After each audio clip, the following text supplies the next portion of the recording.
Hello बच्चों, good morning all of you. आप सभी लोगों का हमारे official YouTube channel Nishant GF research centre में स्वागत है। हम लोग जो है ट्रिग्नोमेट्री को बेसिकली कवर कर रहे हैं और उसमें जो है 3 या 4 पार्ट्स मैंने आपको अपलोड कर दिया है ऑलरेडी। तो आई होप आपको पूरा देखना चाहिए। अगर आप पिछला वीडियो नहीं देख पाए हैं तो कृपया आपसे रिक्वेस्ट है जा कर के प्लेलिस्ट में उन सभी वीडियो को देख लीजिए। और ये ट्रिग्नोमेट्री इतना इम्पोर्टेंट पार्ट्स है मैथ का कि अगर आप जो है 10वीं के स्टूडेंट हैं, बेसिकली 10वीं के स्टूडेंट हैं, तो उसमें जो है मैक्सिमम क्वेश्चन यहीं से पुटअप किए जाते हैं।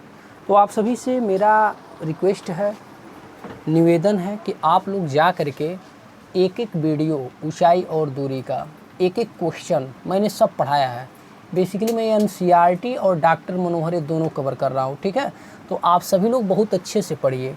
यही 2-3 महीना आपके पास समय है पढ़ने के लिए, फिर उसके बाद आपका एग्ज़ाम आ जाएगा। तो इधर आप सभी प्रश्न जो है, जो भी फ्री ऑफ कॉस्ट यहाँ पर मटेरियल में पूरा आपको कंटेंट्स देने का प्रयास कर रहा हूँ। जितना हो सकता है मैंने पूरा एफर्ट लगा के आपके लिए निःशुल्क ये मुहिम चालू किया, ठीक है।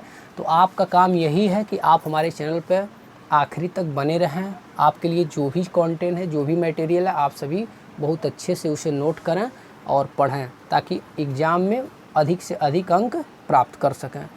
तो फ्रेंड्स, हम लोग स्टार्ट करते हैं।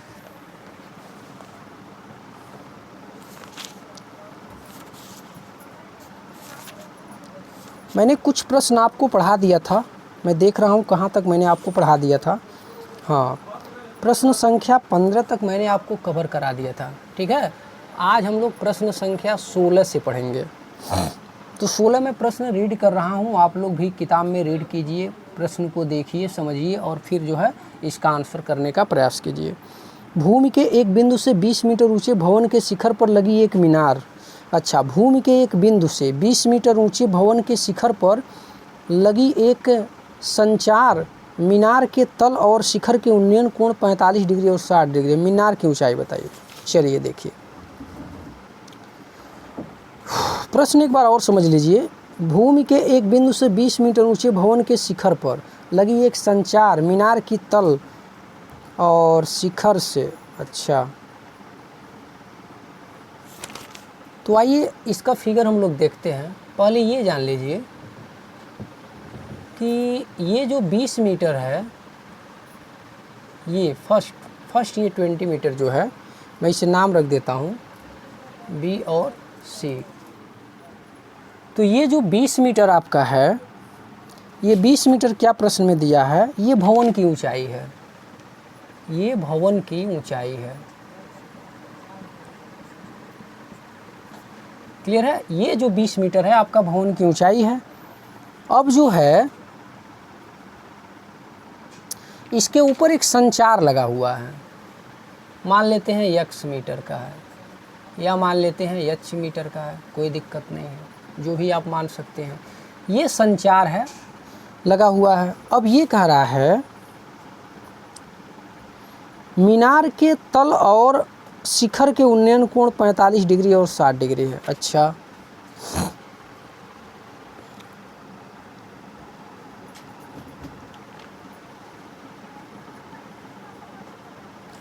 अब किसी बिंदु से, यहीं बगल में किसी बिंदु से इसे देखने पर, ये जो भवन का है, भवन के शिखर को देखने पर जो एंगल है वो 45 डिग्री का है, ठीक है। और ये जो संचार लगा हुआ है ऊपर, इसका जो एंगल बन रहा है, ये कितने का बन रहा है, ये 60 डिग्री का बन रहा है। ये नहीं दिया है, इसे हम लोग x मान लेंगे। हमें बताना क्या है इसमें, हमें ये बताना है कि मीनार की ऊंचाई कितनी है, मीनार की ऊंचाई कितनी है।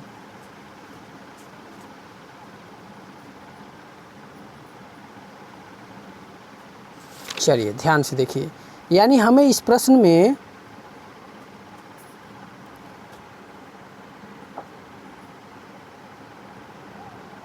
ये ऊंचाई पता करना है, ये जो उसके ऊपर लगा हुआ है संचार, ठीक है। तो आइए हम लोग पता करते हैं कैसे होगा। तो मैं यहाँ पे लिख देता हूँ संचार, संचार अथवा उसी को क्या बोला है, मीनार की ऊंचाई। कितना माना गया है, एच मीटर माना गया है। क्लियर है। तो देखिए ये प्रश्न क्या है, अपने आप में बहुत अच्छा प्रश्न है। देखिए हम लोग कैसे सॉल्व करते हैं। मेरे पास बेसिकली जो है दो एंगल यहाँ पे बन रहे हैं, बी सी, इसे मान लीजिए डी और इसे मान लीजिए ई।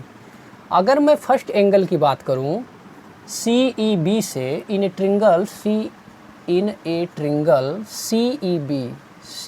B in first triangle of C E B, तो यहाँ से आपको क्या मिलेगा, यहाँ पे आपको जो है इसकी लेंथ है, हाइट, और ये इसका बेस है। तो अगर इस त्रिभुज में बात करें तो ये लंब हो गया और ये आधार हो गया। तो हम लोग पढ़े हैं कि tan थीटा जो होता है लंब बटे आधार होता है। तो tan और थीटा कितना लिया जाएगा, थीटा लिया जाएगा 45 डिग्री, tan 45, और लंब आपका क्या है 20, और आधार क्या है x। tan 45 का मान 1 होता है, 1 में x का गुणा, यानी जो x का मुझे मान मिला वो क्या मिला, वह 20 मीटर मिला। क्लियर है। अच्छा, अब जब हम लोग 60 डिग्री यूज करेंगे त्रिभुज डी ई बी में, तो जब हम लोग डी ई बी में देखते हैं तो बच्चों क्या मिलेगा, आपको पता है ये कुल दूरी लिया जाएगा और ये कुल। जब मैं tan 60 का यूज करूँगा तो tan 60 क्या होता है, tan होता है लंब बटे आधार, तो लंब कितना हो जाएगा, एक प्रकार से 20 प्लस h हो जाएगा, यानी ये कुल दूरी ली जाएगी। क्लियर है। तो अच्छे से समझिएगा, जब ये 60 डिग्री का एंगल लेंगे तो ये कुल दूरी और ये कुल, तो tan 60 की वैल्यू जो होती है √3 होती है, √3 into x equal to 20 plus h. Clear है। ये हो गया इक्वेशन नंबर 2। अब हम लोग लिखेंगे from equation 1 and 2, from equation 1 and 2 we get, अगर हम लोग समीकरण 1 और 2 से देखते हैं तो हमें क्या मिलेगा। तो बच्चों हमें यहाँ से x का मान देखिए, ये जो है 20 रख देंगे इसके जगह, तो √3 into 20 equal to 20 plus h. तो इसे 20 √3 इक्वल टू 20 प्लस का एच, तो 20 इधर कर दीजिए, 20 √3 माइनस 20 इक्वल टू एच। 20 हो गया आपका कामन, तो जब 20 कामन हो गया तो √3 माइनस 1 इक्वल टू कितना हुआ, एच। अगर यहाँ तक आंसर आप कर देते हैं तब भी आपका सही है, अन्यथा और भी थोड़ा सा आगे बढ़ा सकते हैं 20, और करड़ी में जो 3 का वैल्यू होता है 1.732 होता है, -1 बराबर एच। 1.732 से जब 1 घटाएंगे तो आपका बचेगा केवल और केवल 0.732 बचेगा। क्लियर है। 2 से गुणा कर लीजिए, 2 से गुणा करेंगे तो कितना हो जाएगा, 2 दूना 4 और 2 तिहाई 6, 2 सते 14, 1 0 बढ़ जाएगा, और आपका जो है 3 अंक पे दशमलव लग जाएगा, तो आपका कितना मिल जाएगा, आपका 14.640, ये आपको जो है हाइट मिल जाएगी। तो ये हाइट आपको पता हो गया।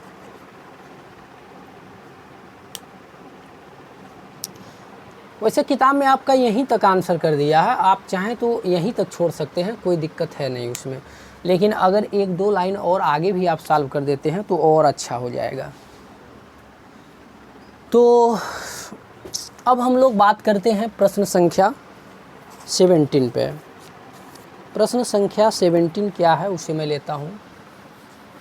आप लोग एक काम कीजिएगा, जब मैं सवाल पूरा लगा दे रहा हूँ तो इसे जो है पोच करके वीडियो और पूरा उसका स्क्रीनशॉट ले लीजिएगा और आराम से उसे सवाल को नोट कर लीजिएगा।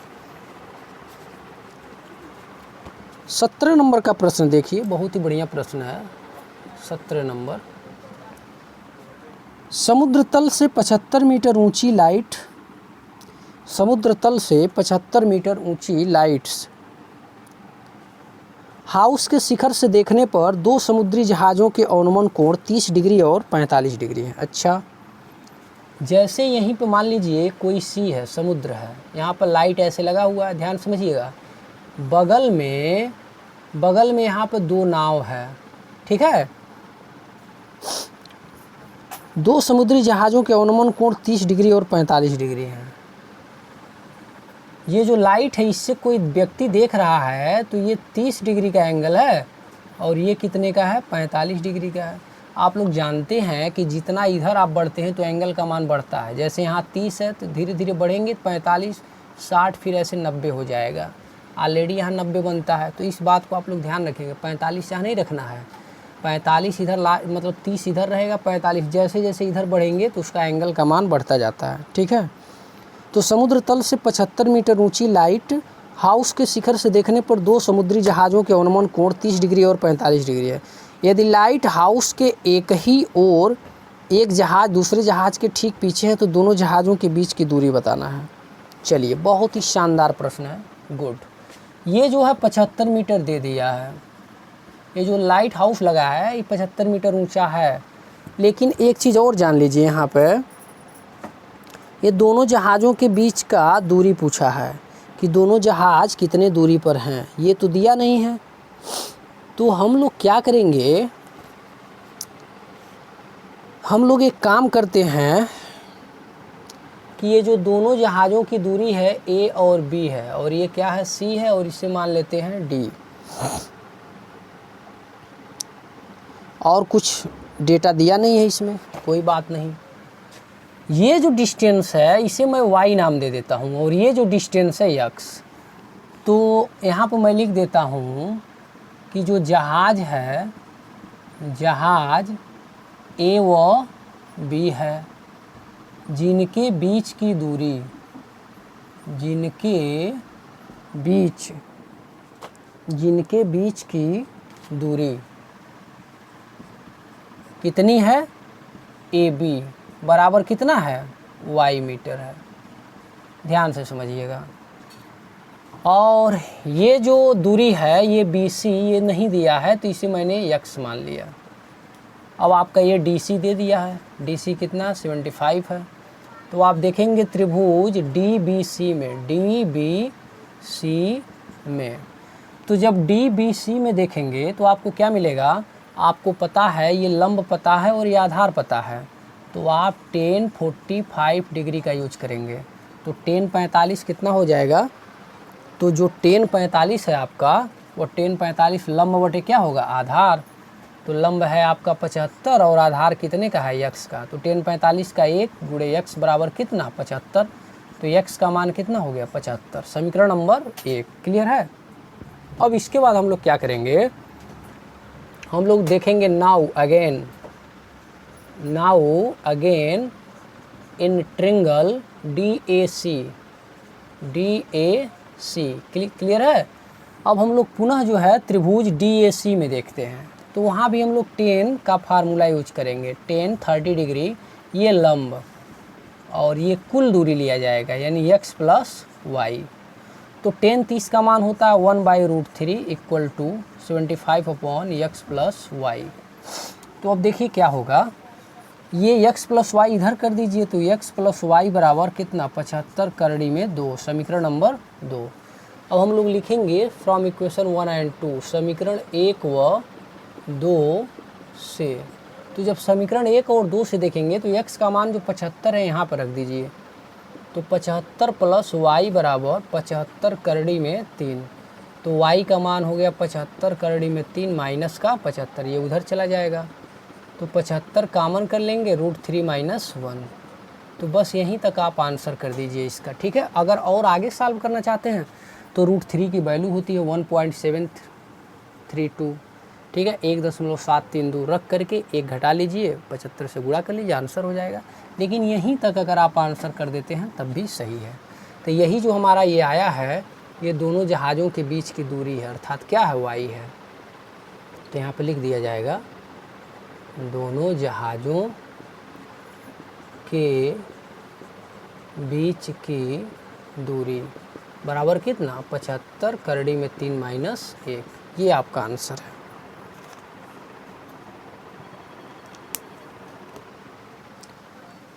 तो आप इसका स्क्रीनशॉट ले लीजिए और अपना नोट्स बनाते रहें।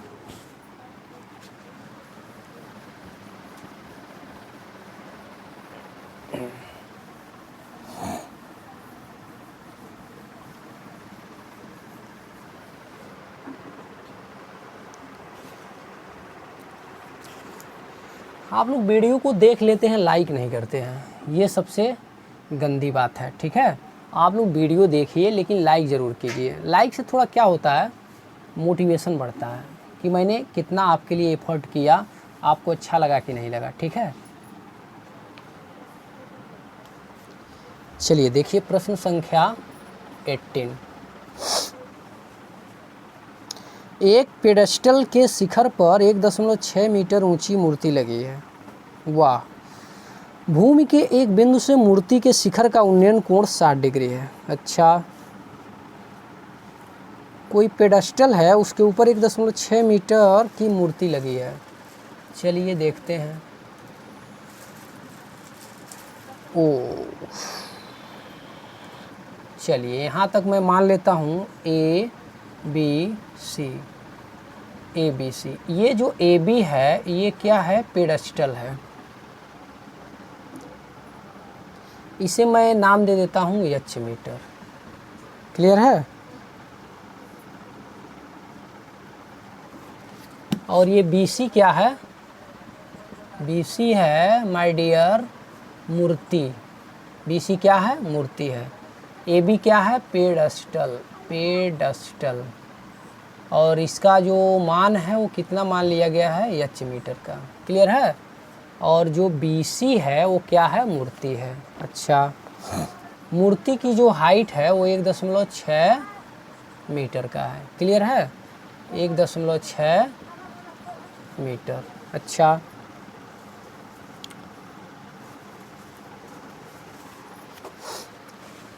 अब इससे जो एंगल बन रहा है वो पूरे 60 का बन रहा है।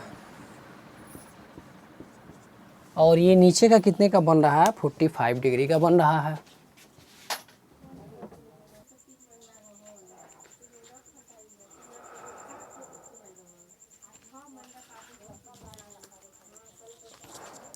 थोड़ा सा लाइट भग गया, आप दिक्कत समझ सकते हैं, लेकिन फिर भी इतना लाइट है देखने के लिए आराम से हम लोग सवाल को कर लेंगे, कोई इफेक्ट नहीं पड़ता है लाइट भगने से।